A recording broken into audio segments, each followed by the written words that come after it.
Hello दोस्तों, स्वागत है आपका हमारे चैनल यूपी एग्जाम क्विज़र में। दोस्तों आज के वीडियो में हम 10 सितंबर से संबंधित उत्तर प्रदेश करंट अफेयर और इसके अलावा यूपी एग्जाम्स के लिए मोस्ट इंपॉर्टेंट करंट अफेयर के क्वेश्चंस को डिस्कस करेंगे और हर एक क्वेश्चन से रिलेटेड आपको फैक्ट भी बताएंगे। और वीडियो के अंत में हम आपसे ये क्वेश्चन भी पूछेंगे जिसका जवाब आपको कमेंट बॉक्स में देना है। और अगर आपको इसकी PDF डाउनलोड करनी है तो इसकी PDF आप हमारे टेलीग्राम ग्रुप से डाउनलोड कर सकते हैं। टेलीग्राम ग्रुप की लिंक आपको वीडियो का डिस्क्रिप्शन में मिल जाएगी। तो चलिए शुरू करते हैं। आज का सेशन शुरू करने से पहले हम कल के क्वेश्चंस का रिवीजन करेंगे।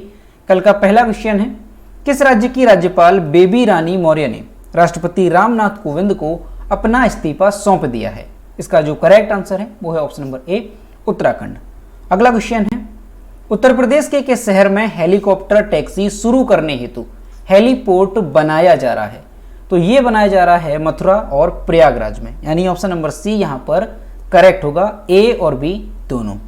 और दोस्तों उत्तर प्रदेश करंट अफेयर की लास्ट 8 मंथ की जो PDF हमने तैयार की है उसे आप इस वीडियो का डिस्क्रिप्शन में जो लिंक दी गई है वहां से डाउनलोड कर सकते हैं। इस PDF में हमने जनवरी से लेकर के अगस्त 2021 तक के उत्तर प्रदेश करंट अफेयर के सभी इंपॉर्टेंट क्वेश्चंस को विस्तार पूर्वक बताया है। इस PDF में 200+ क्वेश्चंस की संख्या है। और दोस्तों PDF डाउनलोड करने में अगर कोई भी प्रॉब्लम होती है तो साइड पर आपको व्हाट्सएप नंबर और ईमेल मिल जाएगा जिस पर आप कांटेक्ट कर सकते हैं।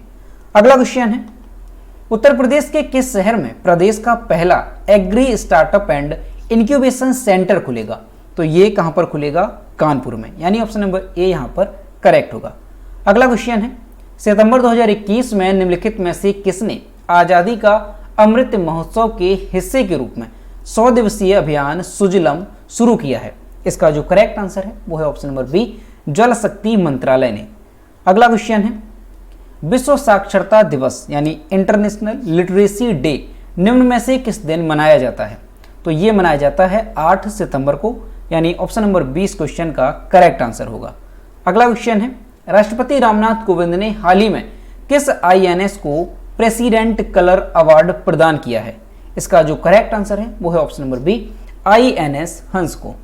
अगला क्वेश्चन है, निम्न में से किस बॉलर ने कपिल देव का रिकॉर्ड तोड़कर 24 टेस्ट मैचों में 100 विकेट लेने का नया रिकॉर्ड बनाया है?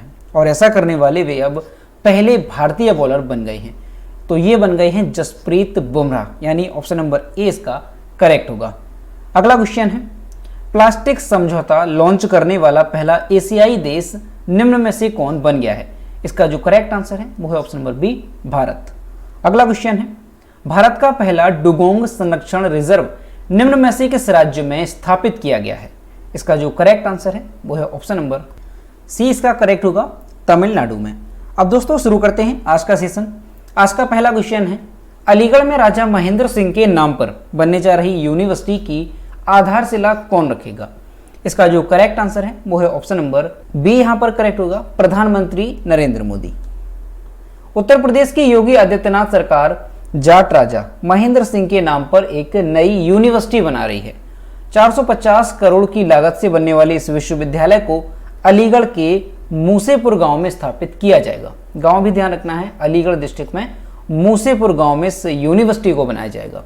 इसके लिए सरकार ने 93.41 एकड़ जमीन अधिग्रहित की है। सरकार की इस यूनिवर्सिटी का निर्माण लोक निर्माण विभाग की देखरेख में कराया जाएगा।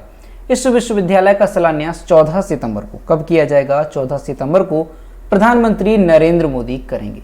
तो दोस्तों आपको ध्यान रखना है कि उत्तर प्रदेश में अलीगढ़ में एक यूनिवर्सिटी बनाई जाएगी। किसके नाम पर बनाई जाएगी? तो जाट राजा महेंद्र सिंह के नाम पर इस यूनिवर्सिटी को बनाया जाएगा। इसकी अगर लागत देखी जाए तो 450 करोड़ रुपए की लागत में यूनिवर्सिटी बनेगी। अगला क्वेश्चन है, 9 सितंबर को आधुनिक हिंदी के पितामह भारतेंदु हरिश्चंद्र की जयंती मनाई गई। इनका जन्म कहां हुआ था? इसका जो करेक्ट आंसर है वो है ऑप्शन नंबर सी, वाराणसी में। आधुनिक हिंदी के पितामह का जन्म 9 सितंबर 1850 को वाराणसी के चौखंबा मोहल्ले में हुआ था। इनका मूल नाम हरिश्चंद्र था। भारतेंदु उनकी उपाधि थी। हिंदी में नाटकों का प्रारंभ भी भारतेंदु हरिश्चंद्र से माना जाता है। भारतेंदु के नाटक लिखने की शुरुआत बंगला के विद्या सुंदर 1867 नाटक के अनुवाद से हुई। उन्होंने हरिश्चंद्र चंद्रिका, कवि वचन सुधा और बाला बोधनी पत्रिकाओं का भी संपादन किया। तो ये पत्रिकाएं काफ़ी इंपॉर्टेंट है, अच्छे से ध्यान में रखना है। इनकी प्रमुख कृतियां वैदिक हिंसा, हिंसा न भवति, सत्य हरिश्चंद्र, भारत दुर्दशा, अंधेर नगरी, ये कुछ प्रमुख कृतियां हैं जो कि एग्जाम में पूछी जाती हैं। वैसे अगर देखा जाए तो भारतेंदु हरिश्चंद्र ने बहुत सारी रचनाएं की हैं, लेकिन उनकी प्रमुख कृतियों में अगर देखा जाए तो ये उनकी प्रमुख कृतियां हैं। इनमें से एग्जाम में भी क्वेश्चन पूछा गया है। इनकी मृत्यु कब हुई थी तो ध्यान रखना है 6 जनवरी 1885 को वाराणसी में उत्तर प्रदेश में इनकी मृत्यु हुई थी। अब दोस्तों ये क्वेश्चन भी इंपॉर्टेंट है, आपको अच्छे से ध्यान रखना है, क्योंकि भारतेंदु हरिश्चंद्र से संबंधित भी एग्जाम में क्वेश्चन कई बार पूछे गए हैं। सबसे पहले तो आपको ध्यान रखना है कि इनका मूल नाम क्या था, तो हरिश्चंद्र इनका मूल नाम था, और जो भारतेंदु है ये उनकी उपाधि थी। और जो भारतेंदु हरिश्चंद्र है इन्होंने किन पत्रिकाओं का संपादन किया, तो वो आपको ध्यान रखना है हरिश्चंद्र चंद्रिका, कवि वचन सुधा और बाला बोधनी, ये जो पत्रिकाएं हैं इनका संपादन भारतेंदु हरिश्चंद्र ने किया था। तो ये सारी चीजें आपको भारतेंदु हरिश्चंद्र से संबंधित अच्छे से ध्यान रखनी है। अगला क्वेश्चन है, नेशनल ग्रीन ट्रिब्यूनल ने पर्यावरण कानूनों के लगातार उल्लंघन के लिए किस राज्य में धामपुर शुगर मिल्स लिमिटेड की 4 इकाइयों पर 20 करोड़ रुपए का जुर्माना लगाया है? इसका जो करेक्ट आंसर है वो है ऑप्शन नंबर सी, Uttar Pradesh. National green tribunal ने उत्तर प्रदेश में धामपुर शुगर मिल्स लिमिटेड की 4 इकाइयों पर पर्यावरण कानूनों की लगातार उल्लंघन करने के लिए 20 करोड़ रुपए जुर्माना लगाया है। अब ये जो 4 चीनी मिल है वो कहाँ पर है, तो आपको ध्यान रखना है धामपुर चीनी मिल जो कि जिला संभल में है, धामपुर चीनी मिल जो कि जिला बिजनौर में है, रामपुर डिस्टिलरी यूनिट जिला बिजनौर और धामपुर चीनी मिल मीरगंज जिला बरेली, प्रत्येक पर 5 करोड़ रुपए का पर्यावरणीय मुआवजा लगाया है। तो इस वजह से ये काफी ज्यादा चर्चा में है। तो आपको ध्यान रखना है कि नेशनल ग्रीन ट्रिब्यूनल ने उत्तर प्रदेश में धामपुर शुगर मिल्स लिमिटेड की 4 इकाइयों पर 20 करोड़ रुपए का जुर्माना लगाया है पर्यावरण कानूनों के उल्लंघन के लिए। अगला क्वेश्चन है, तालिबान समूह ने अफगानिस्तान में अपनी कार्यवाहक सरकार की घोषणा की है, कार्यवाहक प्रधानमंत्री कौन होंगे? इसका जो करेक्ट आंसर है वो है ऑप्शन नंबर बी, मुल्ला मोहम्मद हसन अखुंद। अफगानिस्तान में तालिबान की नई सरकार के गठन की शुरुआत हो गई और मुल्ला मोहम्मद हसन अखुंद को अफगानिस्तान का नया प्रधानमंत्री बनाया गया। अब्दुल गनी बरादर को उप प्रधानमंत्री बनाया गया, खैरुल्लाह खैरव्वा को सूचना मंत्री बनाया गया, सिराजुद्दीन हक्कानी को गृह मंत्री बनाया गया। तो दोस्तों आपको ध्यान रखना है कि तालिबानियों ने अफगानिस्तान में अपनी नई सरकार का गठन किया है और इसके तहत जो प्रधानमंत्री बनाए गए हैं वो कौन बने हैं, तो मुल्ला मोहम्मद हसन अखुंद ये अफगानिस्तान के प्रधानमंत्री बने। और उप प्रधानमंत्री कौन बने, तो अब्दुल गनी बरादर ये उप प्रधानमंत्री बने। अगला क्वेश्चन है, हाल ही में आनंद विहार दिल्ली में भारत के पहले कार्यात्मक स्मॉग टावर का उद्घाटन किसने किया? इसका जो करेक्ट आंसर है वो है option number C, Bhupendra Yadav ने।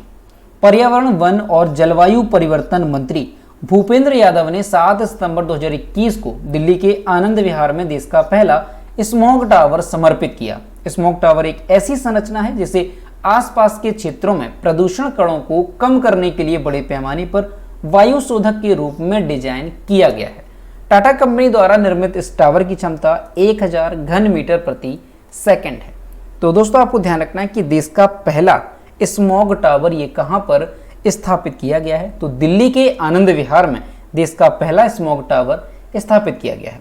और इस टावर का उद्घाटन किसने किया है, तो आपको ध्यान रखना है पर्यावरण, वन और जलवायु परिवर्तन मंत्री भूपेंद्र यादव ने इसका उद्घाटन किया। अगला क्वेश्चन है, हाल ही में कौन सा देश बिटकॉइन को कानूनी निविदा के रूप में स्वीकार करने वाला दुनिया का पहला देश बन गया है? इसका जो करेक्ट आंसर है वो है option number A, El Salvador. El Salvador bitcoin को कानूनी मुद्रा के रूप में स्वीकार करने वाला विश्व का पहला देश बन गया। यह कदम कई सल्वाडोरियों को पहली बार बैंक सेवाओं तक पहुंच प्रदान करेगा और हर वर्ष विदेश से घर भेजे जाने वाले परीक्षण शुल्क में कुछ $400 मिलियन की बचत करेगा। अल सल्वाडोर ने 200 के 2 चरण में अपने पहले 400 बिटकॉइन खरीदे और जल्दी ही खरीदने का वादा किया। तो दोस्तों आपको ध्यान रखना है कि जो अल सल्वाडोर कंट्री है ये दुनिया की पहली ऐसी कंट्री बन गई है जिसने बिटकॉइन को कानूनी मुद्रा के रूप में स्वीकार किया है। अब दोस्तों अल सल्वाडोर से संबंधित आपको ध्यान रखना है कि इसकी राजधानी क्या है, तो सन सल्वाडोर अल सल्वाडोर की राजधानी है। अल सल्वाडोर के राष्ट्रपति कौन है, तो नाइब बुकेले ये अल सल्वाडोर के राष्ट्रपति हैं। और अल सल्वाडोर की मुद्रा क्या है, तो United states dollar El Salvador की मुद्रा है।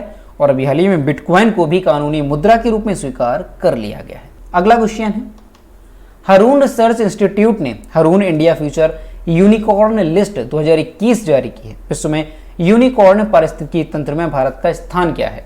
इसका जो करेक्ट आंसर है वो है ऑप्शन नंबर सी, तीसरा स्थान। हारून रिसर्च इंस्टीट्यूट ने हारून इंडिया फ्यूचर यूनिकॉर्न लिस्ट 2021 जारी की। भारत अमेरिका और चीन के बाद दुनिया का तीसरा सबसे बड़ा यूनिकॉर्न इकोसिस्टम है। Hurun India future unicorn list 2021 Bharat में सबसे मूल्यवान निजी इक्विटी या उद्यम पूंजी वित्त पोषित कंपनियों की एक सूची है, जिसमें 2000 के बाद स्थापित कंपनी को उनके नवीनतम फंडिंग राउंड वैल्यूएशन के अनुसार रैंक किया गया है। तो दोस्तों आपको ध्यान रखना है कि हारून रिसर्च इंस्टीट्यूट ने हारून इंडिया फ्यूचर यूनिकॉर्न लिस्ट 2021 जारी की, और इस लिस्ट के अनुसार अगर देखा जाए तो भारत जो है ये अमेरिका और चीन के बाद दुनिया का तीसरा सबसे बड़ा यूनिकॉर्न इकोसिस्टम है। अब दोस्तों यूनिकॉर्न इकोसिस्टम होता क्या है, तो इसके बारे में थोड़ा देखते हैं। तो दोस्तों यूनिकॉर्न ऐसी स्टार्टअप कंपनियों को कहते हैं जिनकी कीमत $1 अरब से अधिक होती है। और अगर भारत में देखा जाए तो वर्तमान में कुल 51 यूनिकॉर्न स्टार्टअप हैं, जबकि इससे जो आगे देश है अमेरिका और चीन, तो यहाँ पर कितने यूनिकॉर्न स्टार्टअप हैं, तो आपको ध्यान रखना है। संयुक्त राज्य अमेरिका में 396, यूएसए में कितनी है तो 396 यूनिकॉर्न स्टार्टअप हैं, और चीन दूसरे नंबर पर है, तो चाइना में जो है 277 यूनिकॉर्न स्टार्टअप हैं, जबकि हमारे इंडिया में 51 यूनिकॉर्न स्टार्टअप हैं। तो इस हिसाब से जो हमारा देश भारत है ये दुनिया का तीसरा सबसे बड़ा यूनिकॉर्न इकोसिस्टम बना है। अगला क्वेश्चन है, निम्नलिखित में से किस विमान ने 3 सितंबर 2021 को अपनी पहली उड़ान भरी? इसका जो करेक्ट आंसर है वो है ऑप्शन नंबर डी, हंसा। नेशनल एरोस्पेस लेबोरेटरीज NAL की नई पीढ़ी विमान हंसा ने 3 सितंबर 2021 को अपनी पहली उड़ान भरी। NAL ने वैज्ञानिक और औद्योगिक अनुसंधान परिषद के तत्वाधान में विमान का डिजाइन और विकास किया। हंसा NG की विशेषताएं केबिन कंफर्ट के साथ एक गिलास कॉकपिट, उच्च कुशल डिजिटल नियंत्रित इंजन, लंबी सहन शक्ति, कम अधिग्रहण और परिचालन लागत है। तो दोस्तों आपको ध्यान रखना है कि अभी हाल ही में जो नई पीढ़ी का विमान है हंसा, उसने 3 सितंबर को अपनी पहली उड़ान भरी है। अब दोस्तों एग्जाम में क्वेश्चन इस तरह से भी पूछा जा सकता है कि हंसा क्या है, तो हंसा एक नई पीढ़ी का विमान है। अगला क्वेश्चन है, सितंबर 2021 में किस राज्य ने एक एकीकृत स्थानीय स्व सरकारी प्रबंधन प्रणाली पोर्टल लॉन्च किया है? इसका जो करेक्ट आंसर है वो है ऑप्शन नंबर बी, केरल ने। केरल सरकार ने 3 सितंबर 2021 को एक एकीकृत स्थानीय स्व सरकारी प्रबंधन प्रणाली ILGMS नामक एक पोर्टल लॉन्च किया है। इसका उद्देश्य लोगों को घर से पंचायत कार्यालयों की सेवा तक पहुंच प्रदान करना है। ILGMS सूचना केरल मिशन द्वारा विकसित एक ओपन सोर्स सॉफ्टवेयर है। यह परियोजना राज्य में 153 ग्राम पंचायतों में शुरू की गई थी और 150 और पंचायतें इसमें जोड़ी जाएंगी। तो दोस्तों आपको ध्यान रखना है कि केरल सरकार ने स्थानीय स्व सरकारी प्रबंधन प्रणाली ILGMS नामक एक पोर्टल लॉन्च किया है।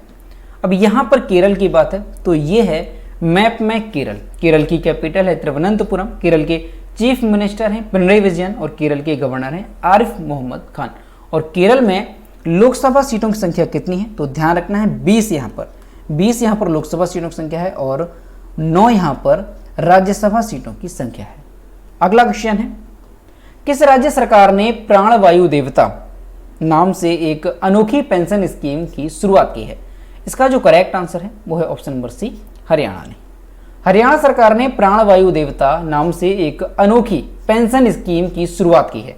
इसके तहत खट्टर सरकार ने 75 साल से ऊपर की उम्र वाले पेड़ों को, यहां पर आपको अच्छे से ध्यान रखना है कि 75 साल से ऊपर की उम्र वाले पेड़ों को पेंशन देने की योजना बनाई है। इन पेड़ों की देखभाल करने वालों को सालाना 2500 रुपए पेंशन देने का फैसला किया गया है। इस स्कीम से पुराने किसानों और भूमिहीन मजदूरों को तो लाभ होगा ही, और इसके साथ ही पेड़ों की कटाई पर भी रोक लगेगी, और इसके अलावा पर्यावरण भी सुरक्षित होगा और हवा की गुणवत्ता में भी सुधार होगा। तो दोस्तों आपको ध्यान रखना है कि इस तरह की जो अनोखी पेंशन स्कीम की शुरुआत की गई है प्राणवायु देवता के नाम से, ये किस राज्य सरकार ने शुरू की है तो इसे हरियाणा सरकार ने शुरू किया है। और इस पेंशन के तहत क्या प्रावधान है, तो 75 साल से ऊपर की उम्र वाले जो पेड़ हैं उनको पेंशन दी जाएगी और इनकी देखभाल करने वालों को सालाना 2500 रुपए दिए जाएंगे। अब ये जो पेंशन स्कीम है इसे हरियाणा सरकार ने शुरू किया है। तो ये है मैप में हरियाणा। हरियाणा की कैपिटल है चंडीगढ़। हरियाणा के चीफ मिनिस्टर हैं मनोहर लाल खट्टर और हरियाणा के गवर्नर हैं बंडारू दत्तात्रेय। और हरियाणा में लोकसभा सीटों की संख्या कितनी है, तो ध्यान रखना है 10 यहाँ पर लोकसभा सीटों की संख्या है और 5 यहाँ पर राज्यसभा सीटों की संख्या है। तो दोस्तों ये थे 10 सितंबर से संबंधित उत्तर प्रदेश करंट अफेयर और इसके अलावा यूपी एग्जाम्स के लिए मोस्ट इंपॉर्टेंट करंट अफेयर के क्वेश्चन जो कि हमने डिस्कस किए। अब हम देखते हैं कल के वीडियो को क्वेश्चन जो हमने आपसे पूछा था। तो ये है कल के वीडियो को क्वेश्चन जो हमने आपसे पूछा था, किस राज्य ने आत्मनिर्भर कृषि योजना लॉन्च की। इसका जो करेक्ट आंसर था वो ऑप्शन नंबर ए था, अरुणाचल प्रदेश। और लगभग सभी स्टूडेंट्स ने इसके सही जवाब किए। और मैं आपसे हर रोज कहता हूं कि जो भी क्वेश्चन आपसे पूछा जाए तो सभी लोग उसका आंसर जरूर किया करो। तो ये है आज का क्वेश्चन, ध्वजवाहक के रूप में टोक्यो पैरालंपिक के समापन समारोह में भारत के दल का नेतृत्व किसने किया। ऑप्शन नंबर ए है प्रमोद भगत, बी है वरुण सिंह भाटी, सी है अवनी लेखरा और डी है मरियप्पन थंगावेलु। तो इसका जो भी करेक्ट आंसर है वो आपको कमेंट बॉक्स में बताना है। तो दोस्तों अगर आपको आज का वीडियो पसंद आया हो तो वीडियो को लाइक करें, शेयर करें और अगर चैनल पर नए हैं तो चैनल को सब्सक्राइब करना ना भूलें। साथ ही बेल आइकन को भी प्रेस करें ताकि टाइम टू टाइम नोटिफिकेशन आप तक पहुंचता रहे। तो मिलते हैं नेक्स्ट वीडियो में। Thank you.